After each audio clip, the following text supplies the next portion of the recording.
என்னடா இவன் திடீர்னு ஒருத்த என்ட்ரி கொடுத்துட்டானே,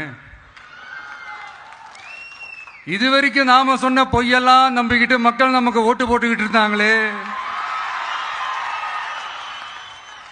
ஆனா இப்ப இவன் சொல்றதெல்லாம் பார்த்தா மக்கள் மனசுக்கு ரொம்ப நெருக்கமா வேற இருக்குது. அதுவே நமக்கு ஒரு பெரிய நெருக்கடியாகவும் இருக்குது. இவனை என்ன பண்ணலாம், என்ன செய்யலாம், எப்படி இவனை இது பண்ணலாம், க்ளோஸ் பண்ணலாம், எப்படி இவனை க்ளோஸ் பண்ணலாம், ஒரு கன்ஃபியூஷன் ஒன்று வரும். அந்த கன்ஃபியூஷன்ல கத்துறதா கதறதா என்ன பண்றதுன்னு தெரியாம வர்றவன் போறவன்லாம் கட்சி ஆரம்பிக்கிறான்னு சொல்லி இப்படி ஏதாவது பேச ஆரம்பிப்பாங்க.